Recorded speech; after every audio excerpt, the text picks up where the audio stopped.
and research this before the present pandemic.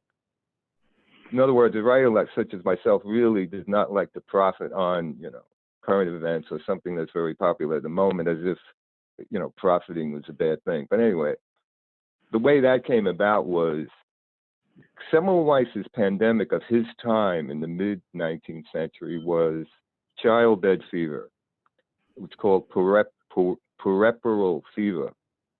Women going to lying in clinics and hospitals in Europe were dying at a rate higher than what we experienced during the HIV and COVID-19 pandemic. These were mainly late teenage women, women who did not have, let's say, the funds to have private doctors and went to the lying in clinics at Vienna Hospital in Europe, which was at that time the largest hospital in the world.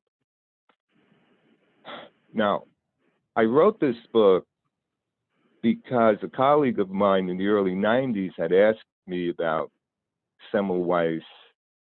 I had a rare book about his, and it was Kurt Vonnegut Jr., the famous American writer. And then after Kurt died, I said, why would a science fiction writer be interested in a level of medicine and life as basic as Semmelweis? Anyway, I read everything and I wrote this book. Here's was Semmelweis's life. He was a Jew from Hungary. He goes to Vienna to study law. He changes from law to medicine when he witnesses a case of a woman dying of puerperal fever. And then when I was researching this, I was imagining or thinking this. Imagine a woman going through 9 months of gestation, giving birth, and then contracting an infection and dying 3 days later. My research, speaking to doctors, was that no matter how I sought to write about that infection, did not capture the agony a woman suffers during that infection. This was a time in Semmelweis's time before the compound microscope and before Louis Pasteur. So we're talking about 50 years before Pasteur, when you couldn't see an infection. You couldn't see a microbe. Here's what Semmelweis did. He was only an assistant, and he observed. This was the power of observation. And I'm thinking, man, even how many other things are out there that maybe we could just observe and not see that are equally important? Okay. So he observes that in clinic number 1, there are medical students going from autopsy down to the lying-in clinics without washing their hands. Clinic number 2, the death rate was lower because they had midwives delivering babies. Midwifery was the way women gave birth prior to in the early 19th century.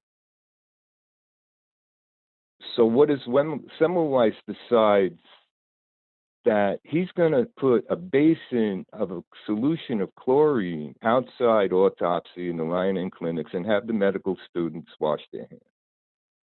The death rate plummets.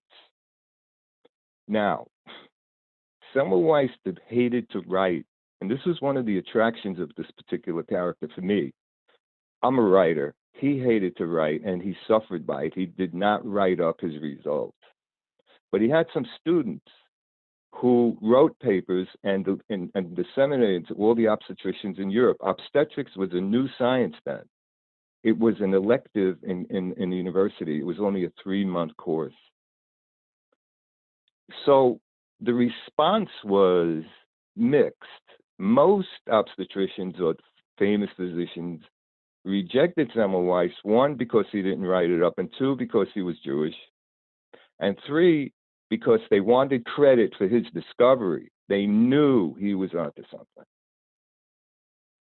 Well, what happened was his assistantship was not renewed, and he left Vienna, and he went back to Budapest, and he tried to live a life. He married and had children. He had already done his work of discovering the causes and means of progression of childbed fever by washing his hands with a solution of chlorine. It doesn't end well for him, just let me say, and it's in the entire medical mystery, the entire process of discovery, I took painstaking care in my book to describe. So it's all there for you. In the end, He suffered from a late stage syphilis. He was declared crazy and insane. He was put into a mental hospital, and he was killed inside the hospital. They had to get rid of this guy. He was only an assistant. His work had really covered several months. And there he was. Now, what comes out of this while I was writing it, what the lessons are for today, let's see, all of you, we can talk about whether, a women's rights to their body, caring about things, listening to doctors, listening to medicine. So I'm going to stop there, Elizabeth. And if there are any questions or comments about this, the book's available everywhere. It's called Semmelweis, The Women's Doctor. I held up the blue copy, but the blue copy I liked because there were certain corrections, some typos I happened to make, and then the publisher reprinted it and that. So that's the story of Ignaz Semmelweis. That's the story. Very good. Great comment there. Story, and it needs to be told. How many times, even in your military professions, do people look at somebody who's brilliant and just want to take their ideas, take credit for it, and just destroy you and your credibility because they want to get ahead? It's so cutthroat and it's so believable. And so necessary. And you think about the pain those women might have gone through. Oh, Elizabeth, it's unimaginable. A male person can't imagine what a woman goes through. And those were the days when they were having 10 and 12 children. So it is. Could you imagine? Well, those women, they were popping babies like popcorn. I know.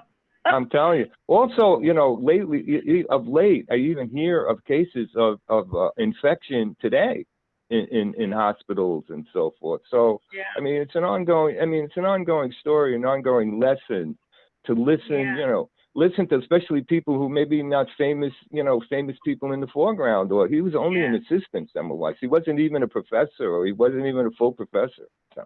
No. Well, great discussions. So anybody has questions for the two authors, and we will continue the discussion because we're going to meet again. We're meeting in person next week, and then we're meeting on August 2nd. So we've got a few more months left. The year is almost done. So we got a few more events to go, and please try and attend as many as you can.